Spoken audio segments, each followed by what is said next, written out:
اللهم صل على محمد وآل محمد. اعوذ باللہ من الشیطان الرجیم. بسم اللہ الرحمن الرحیم. الحمد للہ رب العالمین والصلاة والسلام علی اشرف الانبیاء والمرسلین سیدنا و مولانا ابی القاسم محمد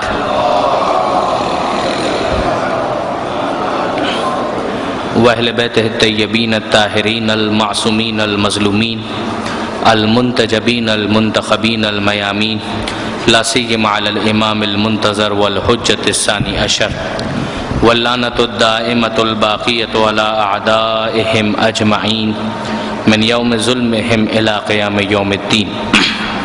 اللہم انا نرغب الیک فی دولۃ کریمہ تعز بها الاسلام واہلہ وتذل بها النفاق واہلہ وتجعلنا فیہا من الدعاة الی طاعتک والقادة إلى سبيلك وترزقنا بها كرامة الدنيا والآخرة.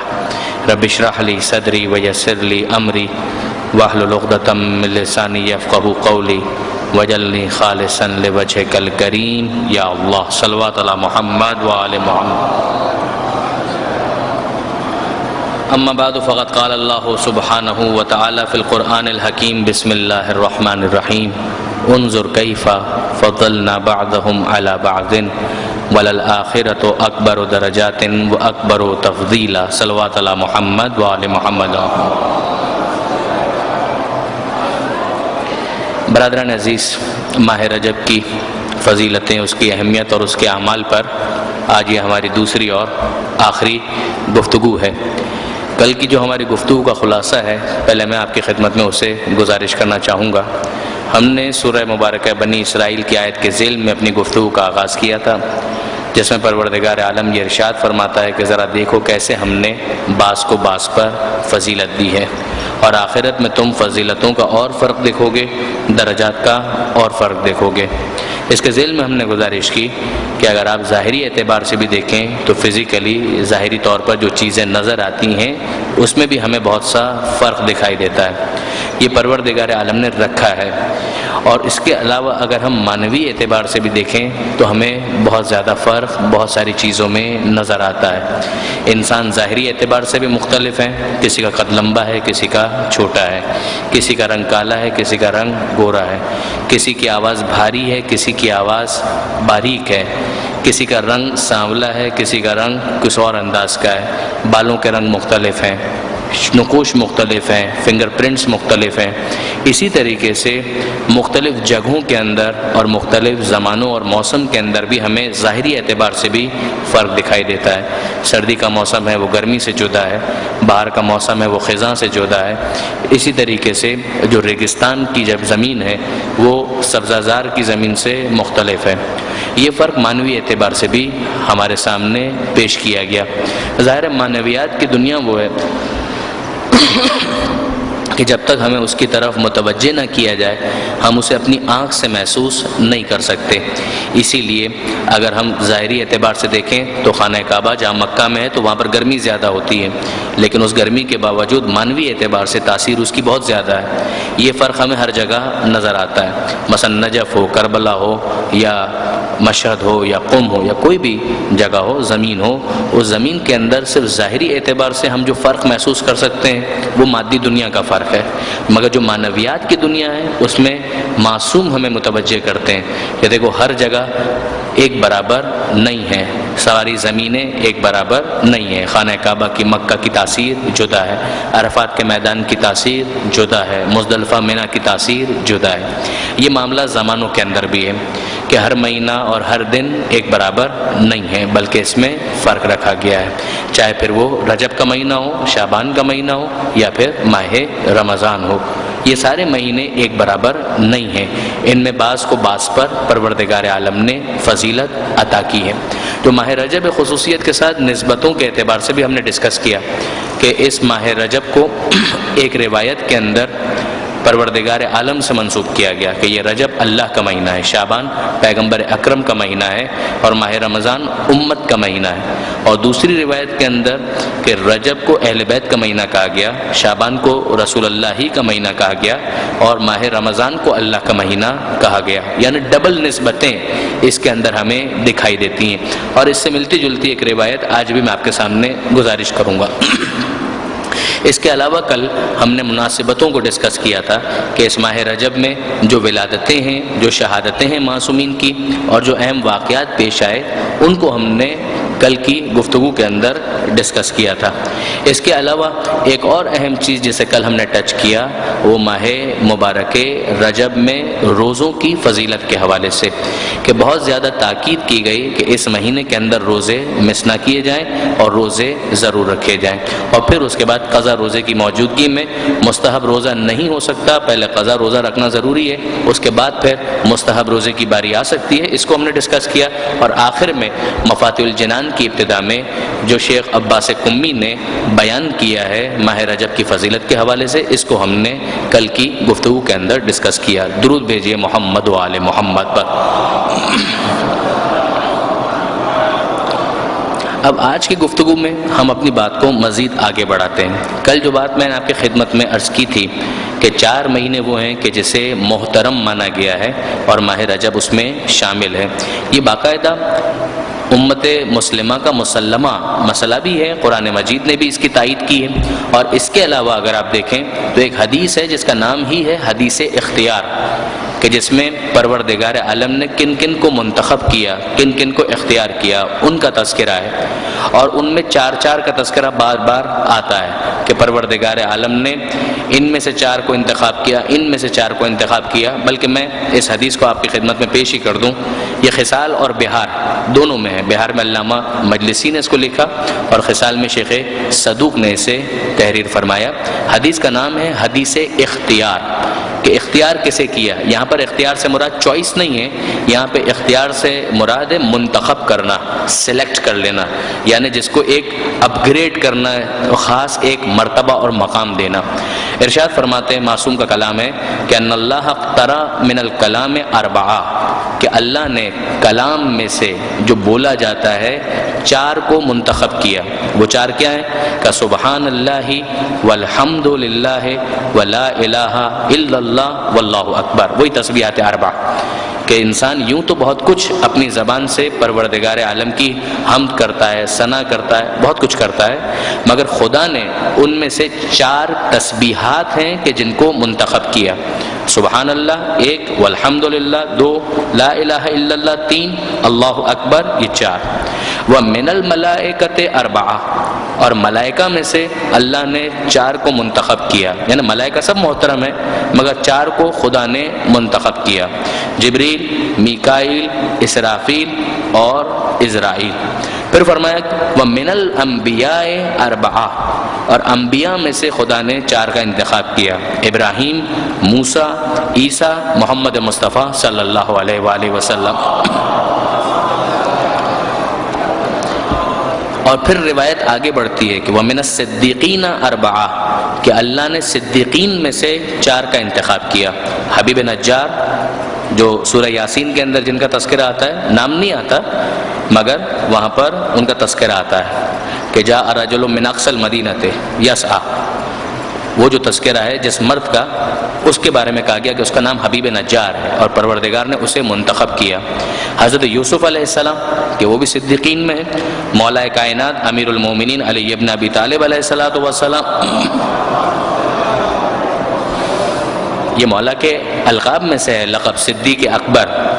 اب وہاں پہ بہت ساری جو چیزیں گڑبڑ ہوئے ہیں اس کے اندر یہ بھی ہے کہ مولا کے بہت سارے فضائل کا ادھر شفٹ کرو ادھر شفٹ کرو، ورنہ مولا کے فضائل میں، مولا کے القاب میں صدیق اکبر بھی شامل ہے، فاروق اعظم بھی شامل ہے۔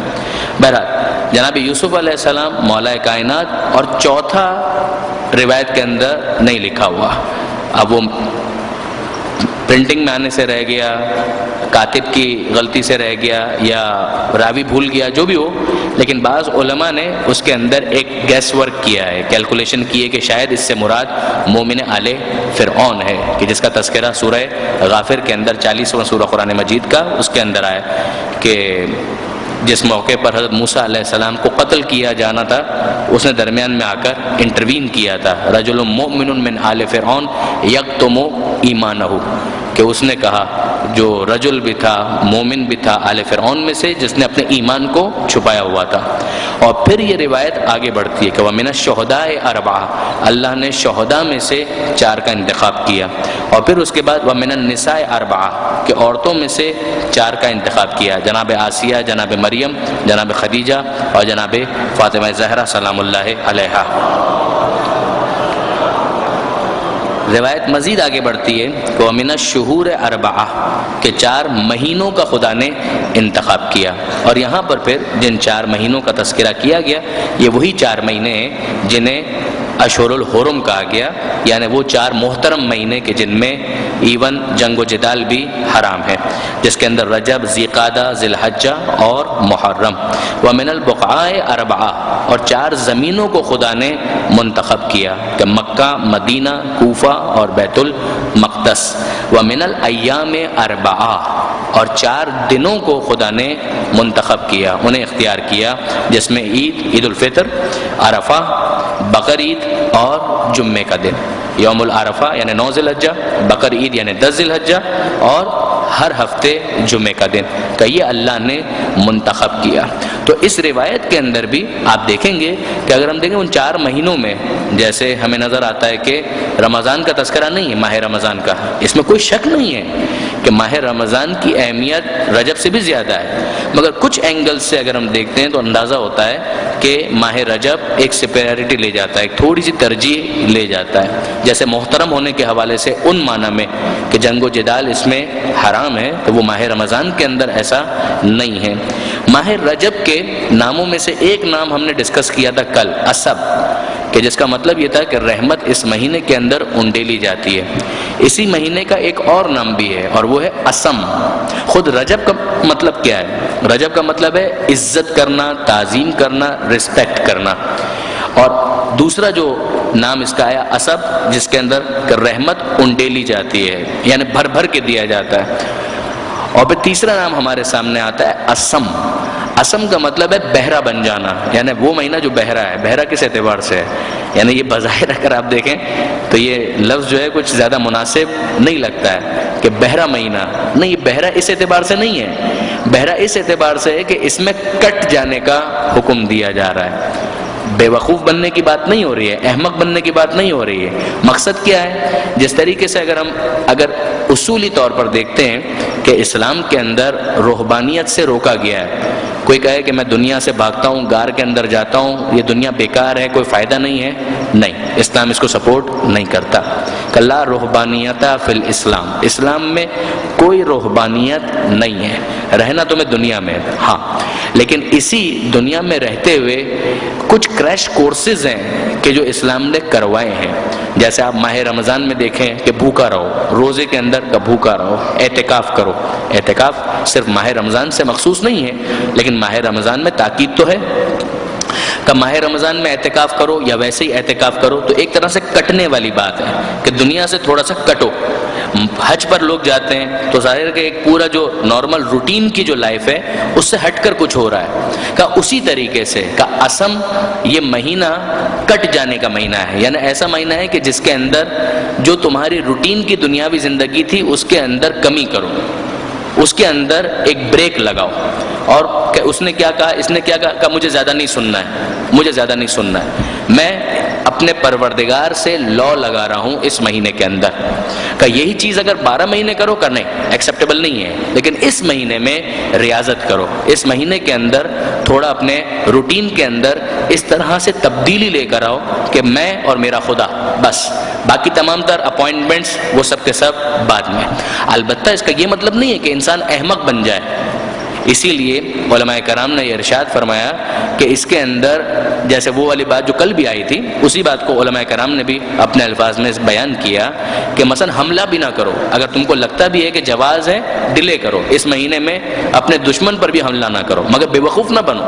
اگر وہ حملہ کر رہا ہے تو کم سے کم اتنا چوکنا تمہیں ہونا چاہیے، کان اتنے تمہارے کھلے ہونے چاہیے کہ اگر دشمن حملہ کرے تو تم اسے جواب دے سکو. ہاں، خود سے کم اس مہینے کے اندر اندر حملہ نہ کرو.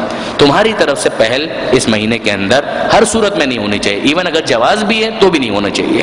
اور دوسرے معاملات کے اندر بھی کوشش کرو کہ جتنا ہو سکے دنیاوی ڈے ٹو ڈے افیئرز جو ہیں ان کو ڈیلے کر دو.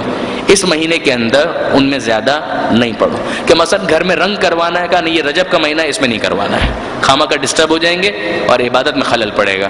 کوئی کہے کہ مثلا مجھے اس مہینے کے اندر پکنک پر جانا ہے. پکنک پہ جانا حرام نہیں ہے، لیکن پکنک پہ جانا ہے کہ پکنک پہ جائیں گے تو اس کے نتیجے میں مثلا میری عبادت ڈسٹرب ہو جائے گی. البتہ اگر کسی کا پلان یہ ہے کہ پکنک پر جا کر وہاں پر ایک پرفضا مقام پر عبادت کریں گے، ہے بھی نہ دار کوئی اشکال نہیں ہے. صرف اس اعتبار سے کہ دنیاوی معاملات جتنے کم سے کم ہو سکیں وہ اس مہینے کے اندر رکھے جائیں. پھر اس کے بعد ایک اور بات کی طرف بھی ہمیں توجہ کرنی چاہیے، جس کے لیے ابھی بھی ممکن ہے کہ کوئی عمل کرنا چاہے تو عمل کر سکے، اور وہ ہے عمرہ. کہ اس مہینے میں عمرہ رجبیہ کا جتنی فضیلت ماہ رجب کے عمرے کی ہے، ماہ رمضان کے عمرے کی بھی اتنی فضیلت نہیں ہے.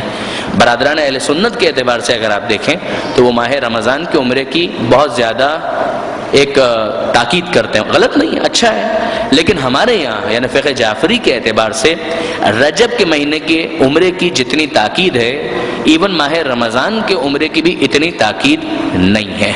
عمرہ تو جب بھی انسان کرے اچھا ہے، ثواب ہے، بہت خوب ہے. حج اصغر سے اس کو تعبیر کیا گیا ہے کہ چھوٹا حج ہے عمرہ کرنا، لیکن ماہ رجب جو ہے اس کی اہمیت بہت زیادہ ہے.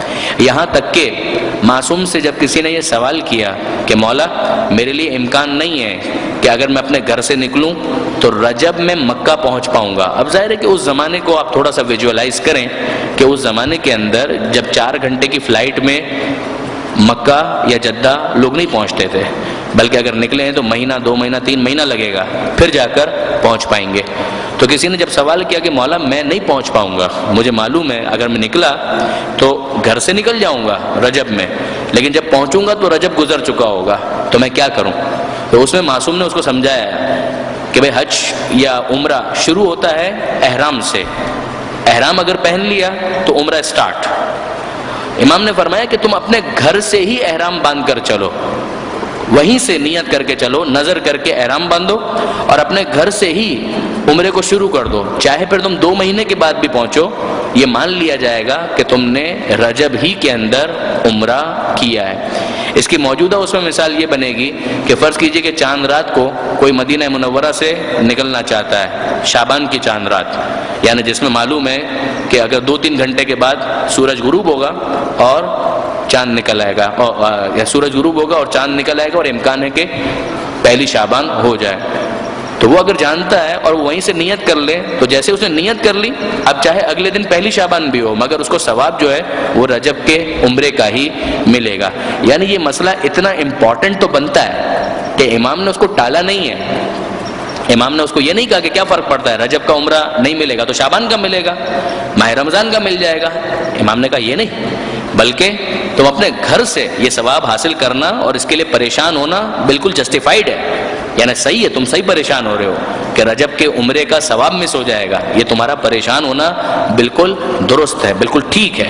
لہٰذا اپنے گھر سے ہی نظر کر کے احرام باندھو اور اس کے بعد پھر تمہارا عمرہ شروع ہو جائے گا. چاہے پھر تم مہینے 2 مہینے کے بعد وہاں پہنچ کر عمرے کے باقی افعال کو انجام دو، کوئی حرج اور کوئی اشکال اس کے اندر نہیں ہے. تو یہ مسئلہ اس اعتبار سے بہت زیادہ امپورٹنٹ بنتا ہے. ایک اور بات جس کی طرف کل بھی ہم نے گزارش کی تھی، آج تھوڑا سا بات کو مزید آگے بڑھائیں کہ جو ماہ رجب کے روزوں کی اتنی تاکید ہے کہ ماہ رجب کے روزے مس نہیں ہونے چاہیے، ماہ رجب کے روزے بہت امپورٹنٹ ہیں.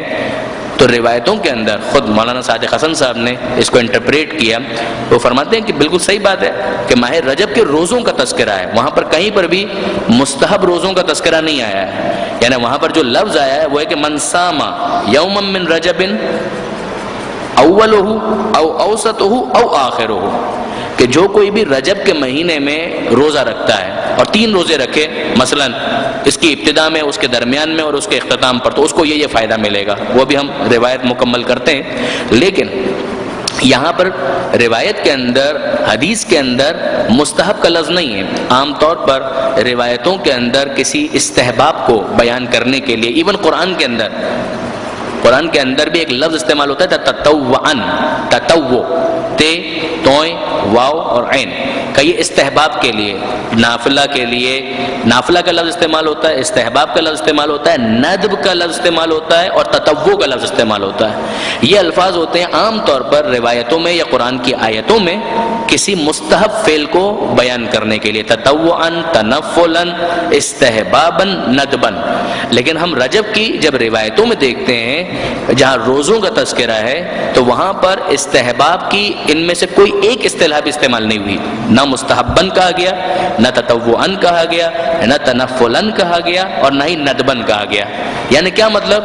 کہ مطلب یہ ہے کہ انسان کوئی بھی روزہ اس مہینے میں رکھے، اب اگر وہ نافلہ روزہ یا مستحب روزہ اپنے قضا روزے کی وجہ سے نہیں رکھ سکتا تو بھی جو قضا روزہ وہ رکھ رہا ہے وہ یہی مانا جائے گا کہ اس روزے کے ذریعے سے وہ رجب کی اس فضیلت کو حاصل کر رہا ہے، وہ مس کچھ بھی نہیں کر رہا۔ یعنی کل جو بات ہم احتمال کے طور پر کہہ رہے تھے وہ یقینی طور پر اسی طریقے سے کہ جب وہ ماہ رجب میں اپنے قضا روزے کو رکھے گا تو گویا اس روایت پر عمل کرنے والا بنے گا۔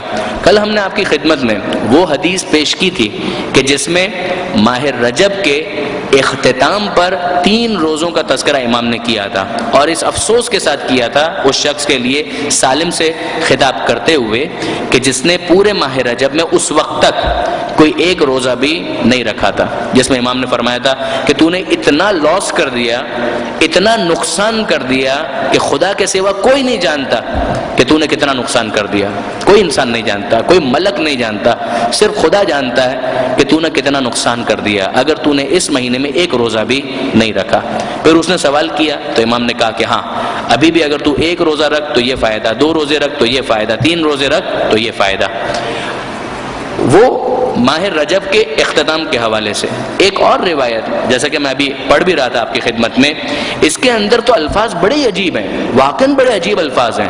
یعنی اگر ایک دینی بیک گراؤنڈ کے ساتھ اس روایت کو نہ سمجھیں تو احساس ہوتا ہے کہ کہیں انسان گمراہ نہ ہو جائے جو بات اس کے اندر بیان کی جا رہی ہے۔ امام نے ارشاد فرمایا کہ من صام یوما من رجب اولہ او اوسطہ او آخرہ، نہیں، باقاعدہ بتایا کہ اگر پہلی یعنی ایک روزہ کسی نے اگر رکھ لیا ماہ رجب کے اندر تو اس کو کتنا ثواب ملے گا؟ کہ وجبت لہ الجنہ، جنت تو اس کے لیے واجب ہو جائے گی۔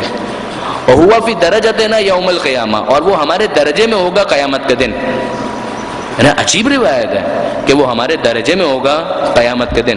اب ظاہر ہے کہ درجے میں ہونا، ایک بنگلے کے اندر مالک بھی ہوتا ہے، اس کا ڈرائیور بھی ہوتا ہے، کام کرنے والی خادمہ بھی ہوتی ہے، سب ایک ہی جگہ ہوتے ہیں مگر فرق ہوتا ہے۔ بالکل اسی طریقے سے اتنا تو ہمیں سمجھ میں آتا ہے کہ وہاں درجے میں اگر ہوں گے بھی تو وہ آقا ہونے کی حیثیت سے اور ماننے والے غلام ہونے کی حیثیت سے۔ پھر آگے یہ جو روایت بڑھتی ہے تو عجیب ہے، اس کی تو تعویل کرنا بھی بہت مشکل ہوتا ہے، یعنی واقعاً عجیب الفاظ ہیں۔ ارشاد فرماتے ہیں امام کہ اگر کسی نے ماہ رجب میں 2 روزے رکھ لیے تو اسے کہا جائے گا کہ نئے سرے سے اعمال شروع کرو، جو پیچھے گزر گیا وہ سب معاف ہو گیا، وہ سارے کا سارا بخش دیا گیا۔ اور پھر اس کے بعد فرماتے ہیں کہ اگر کسی نے 3 روزے رکھے تو اسے چاہیے کہ نئے سرے سے اعمال شروع کرے، جو ماضی میں تھا وہ بھی معاف کر دیا گیا، جو آگے خدا نہ کرے اگر ہو جائے گا وہ بھی معاف کر دیا گیا۔ عجیب ہے، واقعاً عجیب ہے۔ یعنی آپ اگر دیکھیں ظاہری اعتبار سے تو اس کی تعبیر بھی بڑی عجیب ہے۔ البتہ اگر اس میں تھوڑی سی دقت کی جائے تو ممکن ہے اس کا مطلب یہ بنے کہ اگر ایک انسان گناہ کرتا ہے تو اس گناہ کے 3 اثرات ہو سکتے ہیں۔ نمبر 1 خدا کی نافرمانی، نمبر 2 اگر اس کے لیے کوئی قضا اور کفارہ ہے تو وہ انجام دینا، اور نمبر 3 اگر حقوق الناس سے اس کا تعلق ہے تو اس شخص کو راضی کرنا۔ یہ 3 پہلو اس کے بنتے ہیں کہ نمبر 1 کہ خدا کی معصیت کی ہے جس کا کمپنسیشن یہ ہے کہ توبہ اور استغفار کیا جائے، یہ ایک پہلو ہے۔ نمبر 2 کہ وہی عبادت جو تم نے مس کی ہے اس کو قضا یا اس کا جو بھی کفارہ بنتا ہے اس کو ادا کرو، اور نمبر 3 اگر حق الناس میں سے کسی کا مال ہڑپ کر لیا، خدا نہ کرے کسی کو نقصان پہنچا دیا، غیبت کر دی، گالی دے دی، تہمت، یہ ایسا کوئی معاملہ ہے تو پھر اس کو بھی راضی کرو اور خدا سے بھی معافی مانگو۔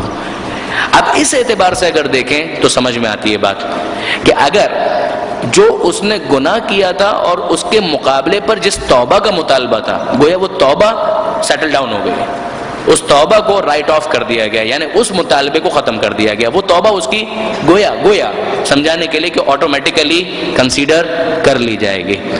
اس براڈ توبہ کے اندر ساری توبہ کو شامل کر لیا جائے گا.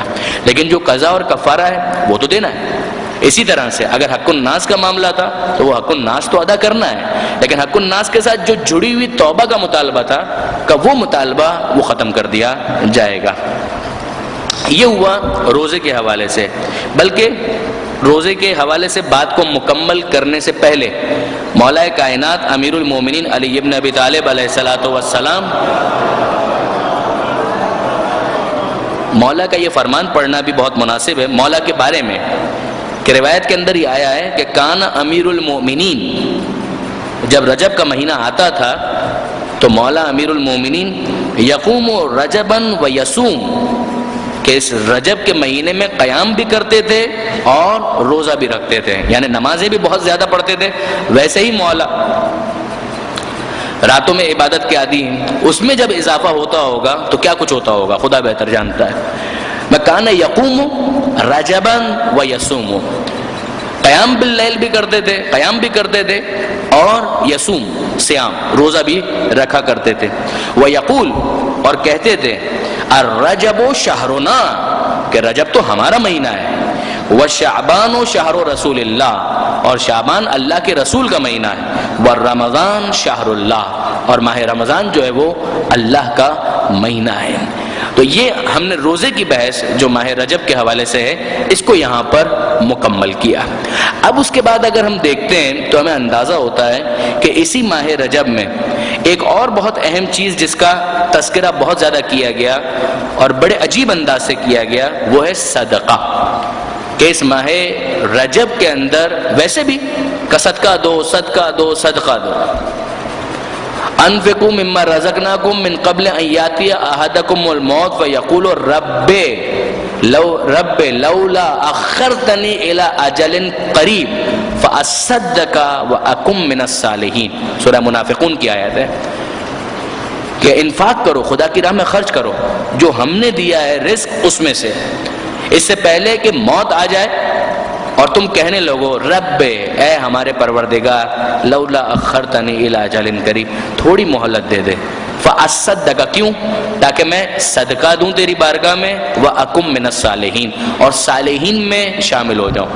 تو اس موقع پر جو ایک انسان کی حسرت ہو سکتی ہے وہ یہی ہے کہ وہ خدا سے کہ مالک تھوڑی مہلت دے دے کہ میں صدقہ دوں. اب اس موقع پر جب پتہ ہے کہ اب جان نکلنے والی ہے تو انسان جو کچھ بھی بولے وہ کم ہے.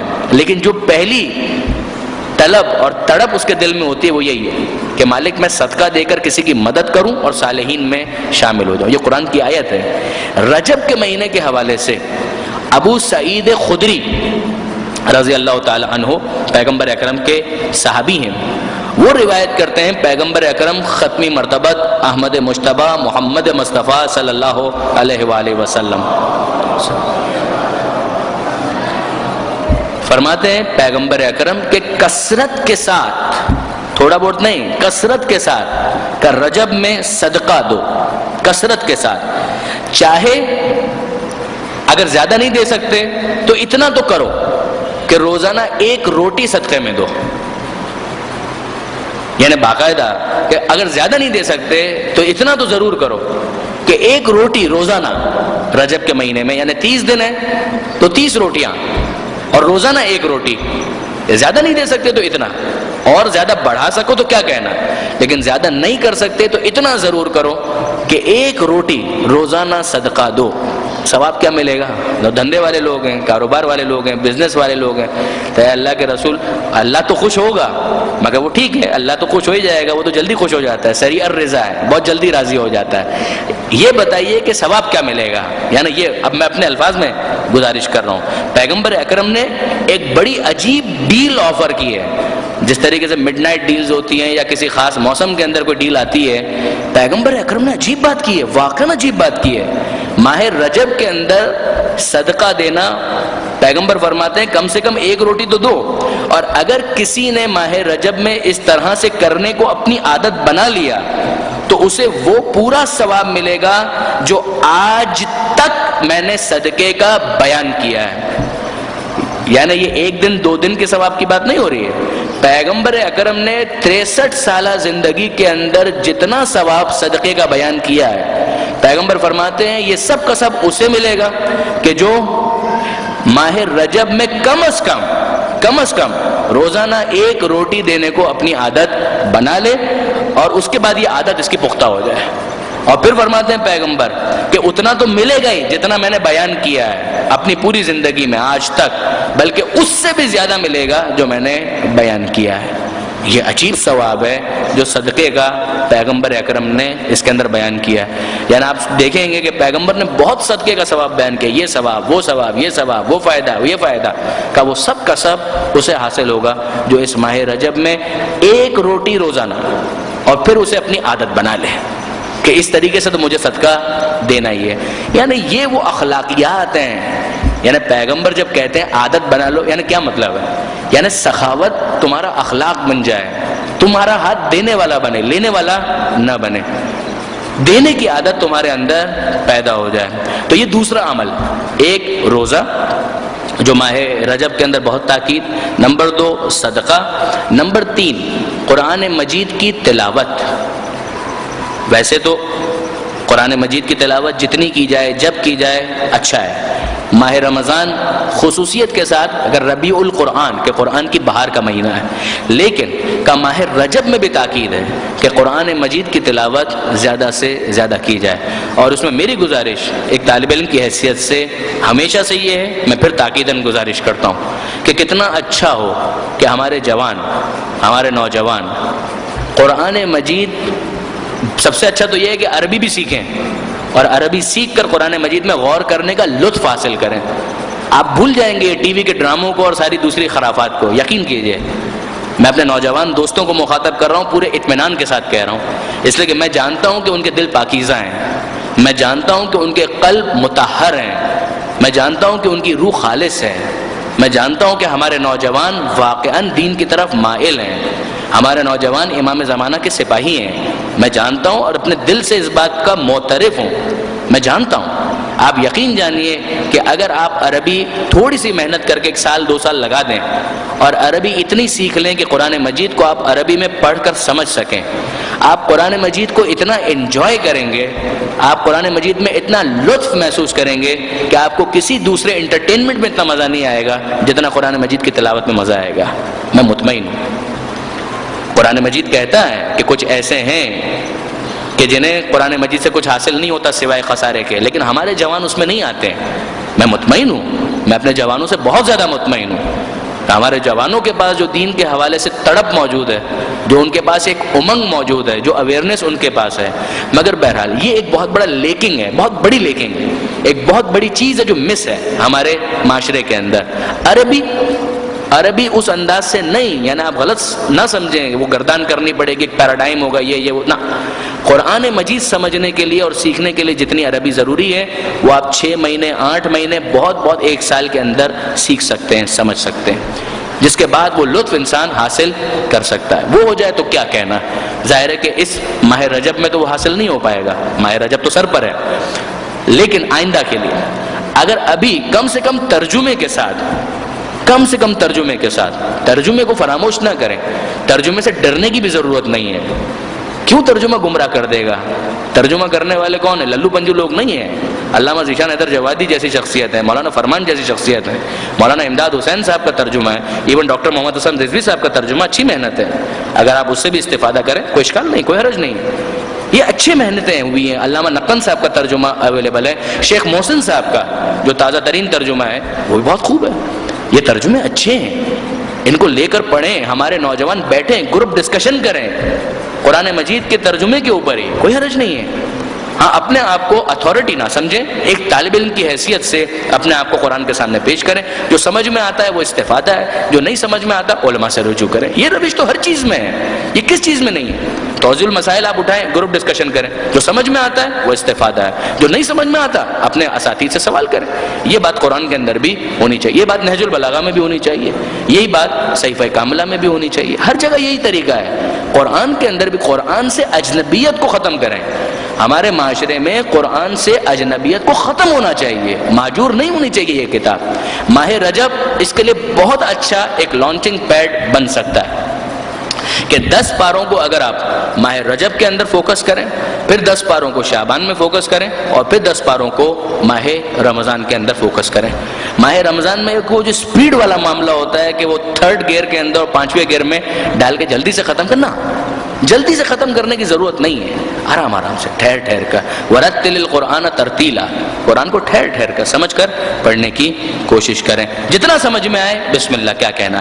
خصوصیت کے ساتھ ماہ رجب میں ایک وظیفہ جو قرآن مجید کے حوالے سے بیان کیا گیا وہ ہے سورہ اخلاص کے بارے میں، کہ ماہ رجب میں 1000 مرتبہ سورہ اخلاص کی تلاوت، 1000 مرتبہ۔ 1000 بھاری لگتا ہے تو 10 تسبیح، اگر 1000 کا لفظ بھاری لگتا ہے کہ 1000 مرتبہ سورہ اخلاص، تو 10 تسبیح وہ آسان لگتا ہے، 1 تسبیح 2 تسبیح 10 تسبیح، کوئی 1 تسبیح یعنی 100 مرتبہ ہو جائے گا، 10 تسبیح یعنی 1000 مرتبہ ہو جائے گا، کوئی مشکل کام نہیں ہے۔ اور پھر تاکید یہ ہے کہ یہ 1000 پورے رجب میں بکھرا ہوا ہو، یعنی یہ نہیں کہ ایک ساتھ 10 تسبیح کر لی، نہیں، کبھی 10 مرتبہ 20 مرتبہ 25 مرتبہ، ایک دفعہ 50 مرتبہ 100 دفعہ، اس طرح سے کر کے پورے رجب کے اندر اس کو پھیلا دیں۔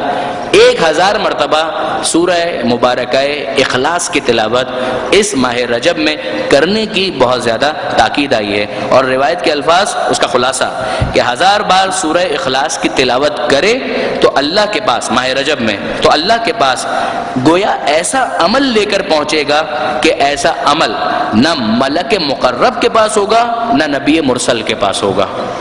عجیب ہے، یعنی اب نبی مرسل بھی یہی عمل لے کر پہنچے تو ظاہر ہے اس کا ویٹیج اور بڑھ جائے گا، یعنی اس ایزمپشن پر کہ فرض کیجئے ان کے پاس یہ عمل نہ ہو تو پھر یہ ایسا عمل بنے گا کہ جیسا ان کے پاس بھی نہ ہو، لیکن اگر وہ خود ہی یہ عمل لے کر پہنچ جائے تو ظاہر ہے دوسرے سارے اعمال کے ساتھ اس عمل کی کیفیت وہاں پر اور زیادہ ہو جائے گی۔ ظاہر ہے کہ معصوم ہیں یا انبیاء ہیں وہ تو اس عمل کو کرتے ہی رہے ہوں گے، لیکن ہمیں بھی کرنے کی تاکید کی جا رہی ہے کہ ہم بھی اس عمل کو انجام دیں۔ تو یہ ہو گیا سورہ مبارکہ اخلاص کے حوالے سے، یعنی قل هو اللہ احد کے سورہ کے حوالے سے۔ اس کے علاوہ اگر آپ مفاتیح الجنان کے اندر دیکھیں گے تو مختلف تسبیحات ہیں کہ جو اس مہینے کے اندر تاکید ہیں۔ مثلا کل ہی ہم نے ایک بات کی تھی کہ استغفر اللہ و اسألہ التوبہ، کہ بہت زیادہ اس کی تاکید ہے کہ انسان یہ پڑھے، استغفار کرے اور کہے کہ اے اللہ میں تجھ سے مغفرت طلب کرتا ہوں اور تجھ سے توبہ طلب کرتا ہوں۔ اسی طرح سے دوسری بہت ساری تسبیحات اور مناجات ہیں کہ جو کرنے کی تاکید ہے۔ لائن سے اسٹارٹ ہی میں شیخ عباس کمی نے رجب کے اعمال کو 2 حصوں میں تقسیم کر دیا۔ ایک وہ حصہ کہ جس کے اندر مشترک اعمال جو کسی خاص تاریخ سے منسوب نہیں ہیں، اور پھر وہ اعمال ہیں کہ جو مختلف خاص تاریخوں سے منسوب ہیں۔ جو خاص تاریخوں سے منسوب نہیں ہیں وہ ظاہر ہے کہ کبھی بھی کیے جا سکتے ہیں، اور جو خاص تاریخوں سے منسوب ہیں انہیں انہی تاریخوں کے اندر انجام دینا بہت مناسب ہے۔ اگر میں غلطی نہیں کر رہا تو تقریباً شیخ عباس کمی نے 20 کے قریب وہ اعمال درج کیے ہیں جنہیں روزانہ کرنے کی تاکید ہے۔ اسی میں وہ دعا بھی ہے جو ہمارے معاشرے میں بہت کامن ہے الحمدللہ، اور واقعاً فقط ہم اس دعا کے الفاظ پر غور کریں تو اندازہ ہوتا ہے کہ معصوم نے کس طرح سے مناجات کرنے کا طریقہ سکھایا ہے۔ وہی والی دعا کہ یا من ارجوہ لکل خیر، جو عام طور پر ہر نماز کے بعد ماہ رجب میں امام باڑوں کے مساجد وغیرہ کے اندر نماز کے بعد تاکیبات میں پڑھی جاتی ہے، بہت خوب ہے۔ یہ بھی مفاتیح کے اندر موجود ہے کہ یا من ارجوہ لکل خیر، کہ وہ خدا کہ جس سے ہر خیر کی امید کی جاتی ہے، وآمنوا سخطہ عند کل شر، اور جس سے ہر شر کے موقع پر اس کے غضب سے پناہ کی امید کی جاتی ہے، امان دینے والا ہے۔ یا من یؤتی الکثیر بالقلیل، اے وہ خدا کہ جو قلیل کے بدلے کثیر دینے والا ہے، ہم کیا اس کے سامنے پیش کرتے ہیں اور وہ کتنا زیادہ ہمیں عطا کرتا ہے۔ یا من یؤتی من سأل، اے وہ خدا کہ جو اس کو تو دیتا ہی ہے کہ جو سوال کرتا ہے۔ ومن لم، یا من یؤتی من سأل یا من یؤتی من لم یسألہ، اے وہ خدا کہ جو اسے تو دیتا ہی ہے کہ جو سوال کرتا ہے، جو سوال نہیں کرتا اسے بھی عطا کرتا ہے۔ ومن لم یعرفہ، اور جو اس کی معرفت نہیں رکھتا ہے اسے بھی عطا کرتا ہے. تحننا منہ ورحمہ، وہ اس کا تفضل ہے، اس کی رحمت ہے. آتنی بمسألتی، اے میرے پروردگار مجھے بھی میرے سوال کا جواب عطا کر، جو میری دعا ہے اسے بھی پورا کر. ایاکا جمیع خیر الدنیا و جمیع خیر الآخرہ، تیرے پاس دنیا اور آخرت کا سارا خیر موجود ہے. واصرف عنی بمسألتی، اور پروردگار میں یہ بھی چاہتا ہوں کہ جن چیزوں سے میں پریشان ہوں ان کو مجھ سے دور کر دے. ایاکا جمیع شر الدنیا و شر الآخرہ، دنیا اور آخرت کا سارا پریشانیوں والا معاملہ دور کرنے والا تو ہے. فإنه غیر منقوص ما آتیت، اس لیے کہ مالک جو تو دے گا تیرے دینے سے تیرے خزانے میں کوئی کمی واقع نہیں ہو جائے گی. وزدنی من فضلک یا کریم، اور اے پروردگار یہ تو وہ ہے جو میں نے مانگا، مگر میں کیا مانگوں گا، میں نے جو بھی مانگا وہ تو بیکار ہے، پتہ نہیں صحیح ہے غلط ہے کیسا ہے، لیکن تو اپنے فضل سے اس سے زیادہ عطا کر کہ جو میں نے مانگا ہے. یا کریم، اے کرم کرنے والے. اس کے بعد الفاظ یہ ہیں کہ امام نے اپنی ریش مبارک کو بائیں مٹھی میں لیا اور اپنی دائیں انگلی انگشت شہادت اس کو اس طرح سے ہلا رہے ہیں. جو آپ واقف ہیں یہ طریقہ تو بہت کامن ہے. اور نہایت گریہ و زاری کی حالت میں امام نے یہ ارشاد فرمایا کہ یا ذل جلال والاکرام، یا ذل نعماء والجود، یا ذل من والطول، حرم شیبتی علی النار. یا ذل نعماء والجود، یا ذل جلال والاکرام، اے صاحب جلالت و بزرگی، اے نعمتوں اور بخششوں کے مالک، اے صاحب احسان و عطا، میرے سفید بالوں پر جہنم کی آگ کو حرام قرار دے. یہ دعا یعنی یہ دعا کا خلاصہ ہے. جو عرفات کے میدان میں بھی جو ایک دعا معصوم نے تعلیم کی وہ یہ ہے کہ مالک میں تجھ سے ایک ایسی بات کا سوال کرتا ہوں کہ اگر تو نے سب دے دیا اور یہ نہیں دیا تو وہ سب بیکار ہو جائے گا، اور کچھ نہیں دیا اور اگر یہ دے دیا تو میں سمجھوں گا کہ مجھے سب کچھ دے دیا. اور وہ کیا کہ مالک جہنم کی آپ کو مجھ پر حرام قرار دے. تو باقی سب نپٹتے رہیں گے کہ وہاں پر بنگلے اور محل کم ملے جنت کے اندر، وہ تو جب جائیں گے تو پتہ چلے گا. مگر خدا نہ اگر ادھر جانے کا ادھر کی جگہ کہا کہ ادھر جاؤ، وہ جہنم کا گیٹ تمہارے لیے کھولا ہوا ہے، تو مر جائیں گے، تو موت بھی نہیں آئے گی. مگر ایک تو انسان یہی کہ مر جائیں گے تو سکون پا جائیں گے، مر کے بھی اگر سکون نہیں ملا تو پھر کیا ہوگا، تو گڑبڑ اور زیادہ ہے. تو وہ تو پھر وہاں کا رونا تو بات کا ہے، وہاں کا رونا تو بات کا ہے کہ وہاں گئے تو پھر وہاں پر نہیں یہ اتنا کم ہے یا جتنا ملا بھائی جنت میں تو آئے کم سے کم منزل پر تو پہنچے. وہ بات کا مرحلہ ہے کہ وہاں پر کتنا اور کم ہے اور زیادہ ہے. لیکن پہلا مرحلہ یہ ہے کہ ادھر سے تو نو پارکنگ ہماری گاڑی کو لکھا ہوا مل جائے کہ جہنم کے پاس یہ گاڑی پارک نہیں ہونے والی ہے، ہمارا گیٹ جو ہے وہ دوسرا ہے، جنت والا گیٹ ہے. یہ ہو جائے تو پھر وہ سارے باتیں جو ہیں ان کو دیکھا جا سکتا ہے. تو یہ ساری جو اعمال ہیں جس کا ایک حصہ شاید آپ کو فوٹو کاپیز کی صورت میں دیا بھی جائے گا.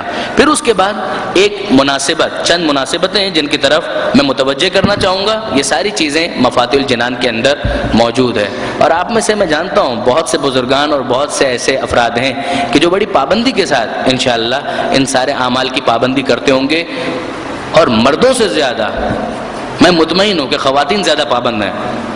اور واقعاً خواتین کا عجیب حوصلہ ہے اعمال کے حوالے سے بھی، اور آج کل کے اعتبار سے تو میں کہہ سکتا ہوں ایون حصول علم کے حوالے سے کہ جو شوق خواتین کے اندر موجود ہے بعرض معذرت مردوں کے اندر اتنا نہیں پایا جاتا. میں اپنے کچھ دوستوں کے ساتھ جو ہماری یعنی برادری سے تعلق رکھتے ہیں، برادری سے مراد جماعت نہیں یعنی طبقہ روحانیین آپ کہہ لیجئے، ان سے ہم ڈسکس کر رہے تھے کہ کلاسز لینے جاتے ہیں کہیں پر خواتین کی بھی اور لڑکوں کی بھی کلاس لینے جاتے ہیں، اندازہ ہوتا ہے کہ معاملہ بالکل گڑبڑ ہے. میں آپ کو یہ پریڈکشن کر رہا ہوں کہ اگر معاملہ اسی طرح سے رہا تو بہت سی جگہوں پر تو یہ ہو چکا ہے. 5-10 سالوں کے اندر 15 سالوں کے اندر آپ دیکھیں گے کہ شوہر بیویوں سے سوال کر رہے ہوں گے دین کے بارے میں، ان کو نہیں معلوم ہوگا، ان کو نہیں پتا ہوگا، دینی مسائل کے بارے میں بھی نہیں معلوم ہوگا، عقائد کے بارے میں بھی اتنا نہیں پتا ہوگا جتنا خواتین کو پتا ہوگا. کیونکہ جو سیریسنیس اور سنجیدگی ہم دیکھتے ہیں وہ خواتین میں واقعاً بہت زیادہ ہے. رجسٹر لے کر آ رہی ہیں، کاپی لے کر آ رہی ہیں، بیٹھ رہی ہیں، نوٹس بنا رہی ہیں، بعد میں دکھا رہی ہیں ایسا بھی ہم نے بنایا ہے، کیسا ہے، اس کا غلطی تو نہیں ہے. یہ نہیں ہے. لڑکوں کو دیکھیں تو وہ تو آئی جائیں تو ان کی بڑی مہربانی کلاس کے اندر، وہ سمر کیمپ میں بھی آ جائیں تو بڑی مہربانی، وہ آ بھی جائیں تو گنڈوں اور موالیوں والا جو انداز ہوتا ہے اس کے ساتھ لگتا ہی نہیں ہے کہ کلاس کے اندر آئیں یا کہاں پر آئیں. تو بہت زمین آسمان کا فرق، اور یہ آج کا نہیں ہے، اور یہ صرف میری آبزرویشن نہیں ہے، یہ بہت سے دوسرے ساتھیوں کی بھی یہی آبزرویشن ہے. تو وہ ایک جو روایت کے اندر ملتا ہے کہ آخری زمانے میں عورتیں قبلہ ہوا کریں گی، تو ہمیشہ نیگیٹو ذہن میں آتا تھا کہ وہ قبلہ ہوں گی تو نیگیٹو معنی میں ہے کہ یعنی دین وین سے بٹاؤ اور خواتین کی پیروی کرو، اور وہ ساری پیروی جو ہوگی وہ نیگیٹو معنی میں ہوگی، دین کے حوالے سے منفی ہی معاملہ ہوگا۔ لیکن اب احساس ہوتا ہے کہ نہیں، ممکن ہے یہ مطلب ہو اس کا کہ عورتیں قبلہ ہوں گی اور صحیح معنوں میں قبلہ ہوں گی، یعنی دین معلوم کرنے کے لیے بھی وہی لوگ قبلہ ہوا کریں گے کہ شوہر بھی بیوی سے پوچھ رہے ہیں، وہ صحیح پوچھ رہے ہیں، جاہل ہے، نہیں پتہ ہے اس کو، نہ شریعت کا پتہ ہے، نہ توضیح المسائل کا پتہ ہے، نہ عقائد کا پتہ ہے، نہ قرآن کا پتہ ہے، کچھ بھی نہیں معلوم ہے، نہ اخلاقیات کا پتہ ہے، تو بیگم ہی سے پوچھنے کہ بھائی اس کا مسئلہ کیا ہے، وہ صحیح ہے، ہونا بھی یہی چاہیے۔ اگر جاہل رہ گئے ہیں تو پھر خواتین سے پوچھنے میں کسی قسم کا کوئی اشکال بھی نہیں ہے۔ لیلۃ الرغائب، لیلۃ الرغائب یہ ایک مناسبت ہے جو اسی ماہ رجب کے اندر آتی ہے۔ لیل یعنی رات، رغائب یعنی رغبتوں والی رات، وہ رات جس کے اندر رغبت ہے، یعنی بہت زیادہ اس کے اندر موٹیویشن ہے، بہت زیادہ کنونس کیا گیا ہے کہ ایک رغبت، یعنی جس میں انسان ایک لانگنگ فیل کرتا ہے، کہ ایک اٹیچمنٹ سا آ جاتا ہے، کہ اس رات پہلی شب جمعہ جو ماہ رجب کی ہے اس کا نام ہے لیلۃ الرغائب، اور اس کے کچھ خاص اعمال ہیں کہ جو مفاتیح الجنان کے اندر شیخ عباس قمی نے لکھے ہوئے ہیں۔ میں صرف متوجہ کرنا چاہ رہا ہوں کہ لیلۃ الرغائب پہلی شب جمعہ بہت امپورٹنٹ ہے، اسے مس نہ کیا جائے۔ اس کے بعد اگر ہم آگے بڑھیں تو خود ماہ رجب کی پہلی رات جو اگر چاند ہو گیا ہے تو شاید آج کی رات ہوگی ورنہ کل کی رات ہوگی، کہ اس کے بھی اپنے اعمال ہیں کہ چاند دیکھ کر یہ دعا پڑھنی، غسل کرنا، اور اسی طریقے سے دیگر۔ کہ پہلی رجب کا روزہ جس کی طرف کل بھی ہم نے متوجہ کیا تھا کہ حضرت نوح علیہ السلام کی جب کشتی چل رہی تھی پہلی رجب، اور انہوں نے اپنے تمام ہمراہیوں سے، رفقا سے یہ کہا تھا کہ روزہ رکھو، تو پہلی رجب کا دن بھی روزے کے حوالے سے، پہلی رجب کی رات غسل اور دوسرے اعمال کے حوالے سے بڑی امپورٹنٹ ہے۔ اس کے بعد کا 13ویں رجب اس اعتبار سے ایک تو مولا کی ولادت وہ تو ہے ہی اپنی جگہ پر، مگر اس کے علاوہ کہ اگر کسی کو عمل داؤد کرنے ہیں تو اس کا آغاز 13 رجب سے ہو جاتا ہے، پھر اس کے لیے ضروری ہے کہ وہ 3 دن روزے رکھے، 13 رجب، 14 رجب اور 15 رجب، ان 3 دنوں میں وہ روزے رکھے، اور پھر 15 رجب کو اعمال کا وہ سلسلہ شروع ہوتا ہے کہ جس کے اختتام پر عمل داؤد مکمل ہوتے ہیں۔ چونکہ داؤد نے امام سے سوال کیا تھا لہٰذا اس کا نام ہی پڑ گیا عمل داؤد، جس کے لیے مولانا صادق حسن صاحب نے سالوں پیشتر جب رجب کی فضیلت پر درس دیا تھا، مجھے اچھی طرح سے یاد ہے کہ انہوں نے کہا تھا عام طور پر یہ حوصلہ ماں کا ہی ہے کہ وہ یہ عمل انجام دے سکے، البتہ ناممکن عمل نہیں ہے، بہت سے مرد بھی انجام دیتے ہیں، لیکن واقعاً اولاد کے حوالے سے خصوصیت کے ساتھ یہ ماں ہی کا جگر ہے کہ وہ اس طریقے سے اعمال کرے، اس لیے کہ اتنے قرآن کے سورے اس کے اندر پڑھنے ہیں کہ شاید کسی اور عمل میں قرآن مجید کے اتنے سوروں کی تلاوت کا تذکرہ آپ کو نہیں ملے گا۔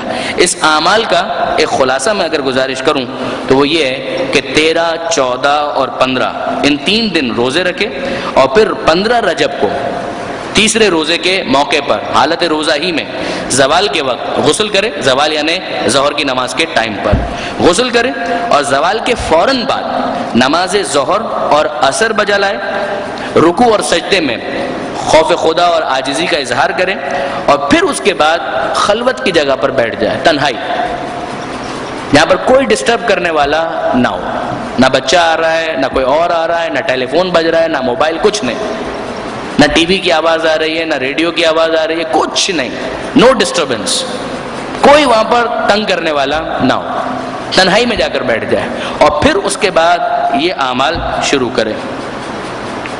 جب نماز سے فارغ ہو جائے تو قبلہ رو ہو کر اس طرح سے عمل انجام دے۔ اس کے بعد پھر یہ قرآن کے سورے شروع ہوتے ہیں کہ 100 مرتبہ سورہ فاتحہ، 100 مرتبہ سورہ اخلاص، 10 مرتبہ آیت الکرسی، پھر اس کے بعد سورہ انعام، سورہ بنی اسرائیل، اس سلسلہ آگے بڑھتا ہے، سورہ کہف، سورہ لقمان، سورہ یاسین، سورہ صافات، سورہ حامیم سجدہ، سورہ حامیم عین سین قاف، سورہ حامیم دخان، سورہ فتح، سورہ واقعہ، سورہ ملک، سورہ نون، سورہ اشتقاق، اور اس کے بعد آخر قرآن تک یعنی 30واں پارہ، اس کے بعد تقریباً آپ کم و بیش سمجھے کہ مکمل، سورہ انشقاق آنورڈز یعنی تقریباً 30واں پارہ پورا۔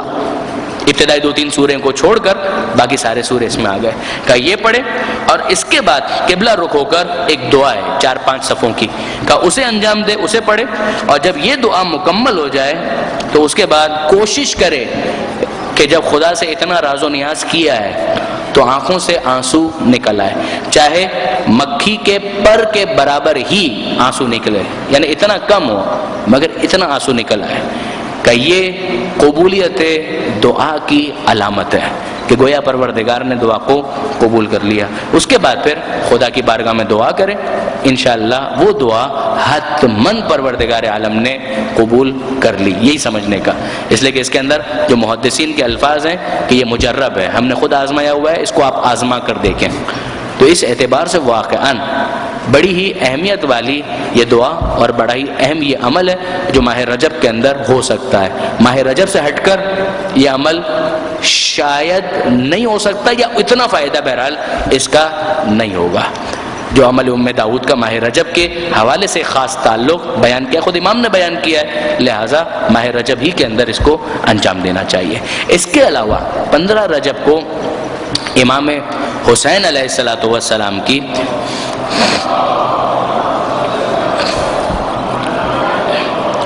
ایک خاص زیارت ہے جو زیارتوں کے چیپٹر میں الگ سے بیان کی گئی ہے. مفاتح الجنان کا اگر آپ انڈیکس دیکھیں گے تو اس انڈیکس کے اندر زیارتوں کا الگ ایک چیپٹر ہے. ایک تو عمومی زیارت ہے امام حسین کی، زیارت وارثہ آپ پڑھ لیں، وہ سب اپنی جگہ بڑی امپورٹنٹ ہے، لیکن کا ایک خاص زیارت ہے جو 15 رجب کی مناسبت سے آئی ہے. کا اس کی بھی تاکید ہے کہ 15 رجب کو وہ زیارت سید الشہداء ضرور پڑھی جائے. پھر 27 رجب کی جو رات ہے شب معراج، اور پھر 27 رجب کا دن یوم مبعث، اس میں خاص مولا کائنات کی ایک زیارت ہے. ایون شیخ عباس قمی نے ابن بطوطہ کے حوالے سے، جو علماء اہل سنت میں سے بھی تھے، مشہور سیاح جنہوں نے دنیا گھومی تھی، اس زمانے میں دنیا گھومنا واقعا بہت بڑا کمال تھا. یعنی یہ آوارہ گردی کی جو صفت ہے اس زمانے میں پوری دنیا کے لیے پیدا کرنا، یہ بھی بڑی ہمت اور حوصلے کا کام تھا، مگر کیا تھا انہوں نے. تو وہ کہتے ہیں کہ 27 رجب کو وہ پہنچے، اور 27 رجب کے حوالے سے انہوں نے دریافت کیا اور انہیں معلوم ہوا کہ نجف اشرف کے اندر جہاں سارے کے سارے شیعہ ہوتے ہیں کہ وہ خاص معجزے کی جگہ ہے اور معجزے کا دن ہے 27 رجب، کہ جب مولا کائنات کے حرم سے تو ویسے ہی معجزے ہوتے ہیں، لیکن خاص 27 رجب کا یہ خاص ایک مناسبت ہے مولا کائنات کے حرم اور معجزوں کے ساتھ، کہ بہت سے اپاہج، بہت سے لا علاج مرض میں مبتلا افراد کا 27 کی شب اور 27 کا دن یہ وہ موقع ہے کہ جب وہاں سے شفا یاب ہوتے ہیں. جس کے بعد پھر شیخ عباس قمی نے یہ تاکید کے ساتھ لکھا ہے کہ لوگ اس واقعے کو بعید نہ سمجھے جو واقعات ابن بطوطہ نے نقل کی ہیں، کیونکہ ان مشاہد مشرفہ سے اتنی کرامات ظاہر ہوئی ہیں کہ جن کا شمار نہیں ہو سکتا. اور دوسری باتیں اس حوالے سے، تو 27 رجب پھر ایک اہم مناسبت ہے، رات بھی اور دن بھی. دن روزے کے حوالے سے بہت زیادہ اہم دن بنتا ہے 27 رجب کا، ویسے تو بنتا ہی ہے پورا ماہ رجب کے اندر آخری 3 روزے وہ شروع 27 سے ہی ہوں گے، لیکن 27 رجب اس اعتبار سے بھی کہ سارا سال جن روزوں کے لیے بہت زیادہ تاکید آئی ہے ان میں ایک روزہ 27 رجب کا بھی ہے. یہاں پر میں اپنی بات کو مکمل کرتا ہوں اور پروردگار عالم سے دعا کرتا ہوں.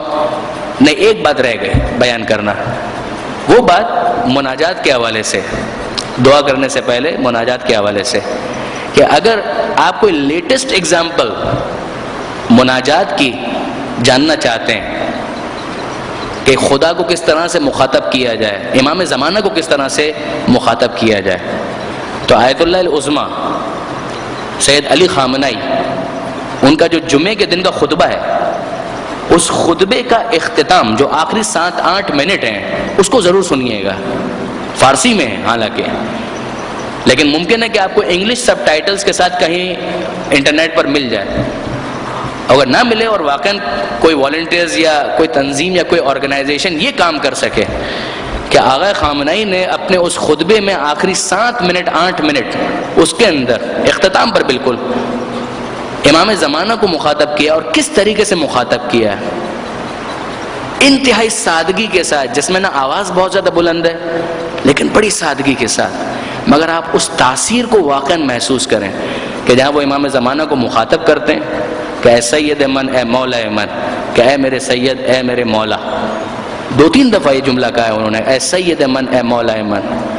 اور پھر وہ فرماتے ہیں کہ جو مجھے کہنا تھا میں نے کہا، آگے بھی کہتا رہوں گا، آگے بھی اسی طرح سے کہتا رہوں گا. یعنی اے میرے مولا، جو مجھے کہنا تھا میں نے کہا، آگے بھی میں اسی طرح سے کہتا رہوں گا. اور اس کے بعد وہ ارشاد فرماتے ہیں کہ من جان ناقابلی دارا، میری جان کسی قابل نہیں ہے، بے ارزش جان ہے، یہ میرے پاس ہے. جسم ناقصی دارا، میرا جسم جو ہے ناقص ہے، خود ہاتھ مجروح ہے، بم دھماکے کے اندر بڑی اذیتیں برداشت کی ہیں اس مرد بزرگ نے. اور پھر اس کے بعد فرماتے ہیں کہ کچھ میرے پاس عزت اور آبرو ہے، وہ بھی وہی ہے کہ جو آپ نے مجھے دی ہے. ہر وہ چیز جو میرے ہاتھ میں ہے، میرے پاس ہے، سب کا سب میں اسلام پر قربان کروں گا اور سب کا سب آپ پر نثار ہو. یہ وہ جملے ہیں کہ جب وہ بول رہے تھے سارا مجمع زار و قطار رو رہا تھا، سارا مجمع بے اختیار گریہ کر رہا تھا. مناجات اس چیز کا نام ہے کہ جہاں پر خلوص اس لیول پر ہو کہ انسان خدا سے، امام زمانہ سے مخاطب ہو اور اس کی آواز بھی بالکل نارمل ہو، مگر اس کی تاثیر اتنی زیادہ ہو کہ وہ اپنی روح کے اندر اس کے اثر کو محسوس کرے.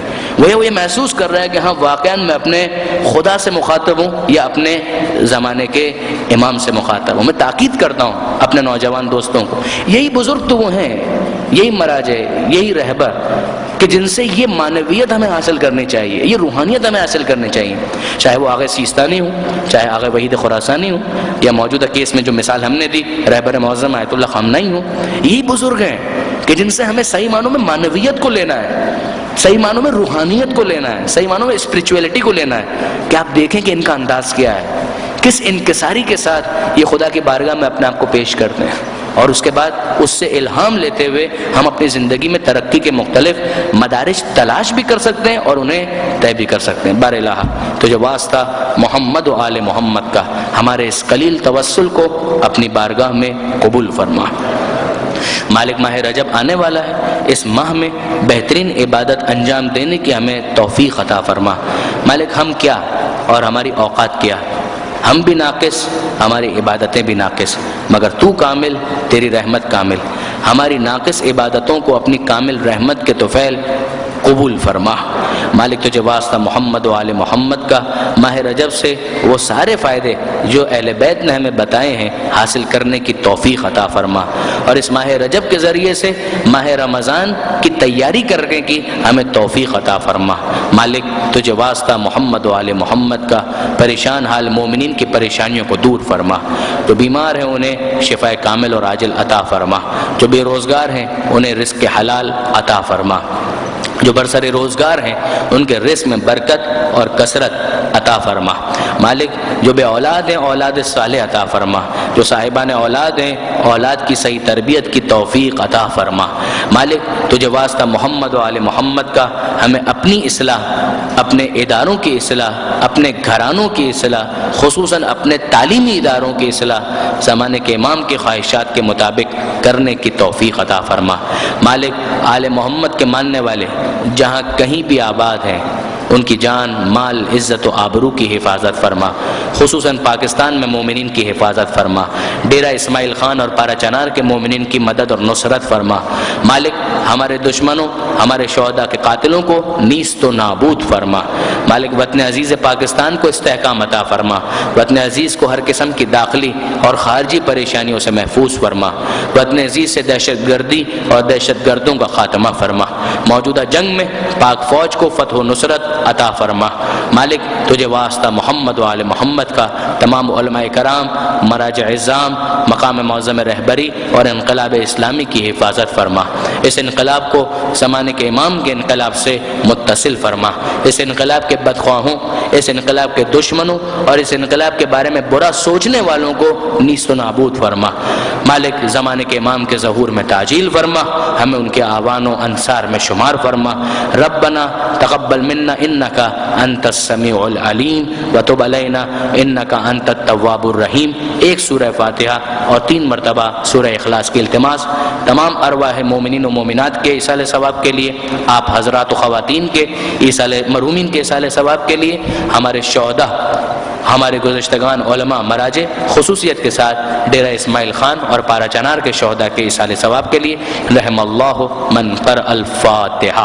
بسم اللہ الرحمن الرحیم، الحمد للہ رب العالمین الرحمن الرحیم مالک یوم الدین، إياك نعبد وإياك نستعين اهدنا الصراط المستقيم صراط الذين أنعمت عليهم غير المغضوب عليهم ولا الضالين بسم الله الرحمن الرحيم قل هو الله أحد الله الصمد لم يلد ولم يولد ولم يكن له كفوا أحد بسم الله الرحمن الرحيم قل هو الله أحد الله الصمد لم يلد ولم يولد ولم يكن له كفوا أحد بسم الله الرحمن الرحيم قل هو الله أحد الله الصمد لم يلد ولم يولد ولم يكن له كفوا أحد اللهم اغفر للمؤمنين والمؤمنات والمسلمين والمسلمات الأحياء منهم والأموات تابع بيننا وبينهم بالخيرات إنك مجيب الدعوات إنك على كل شيء قدير اللجن اللجن يا مولا اللجن اللجن اللجن اللجن اللجن اللجن اللجن يا صاحب السماء اللجن اللجن اللجن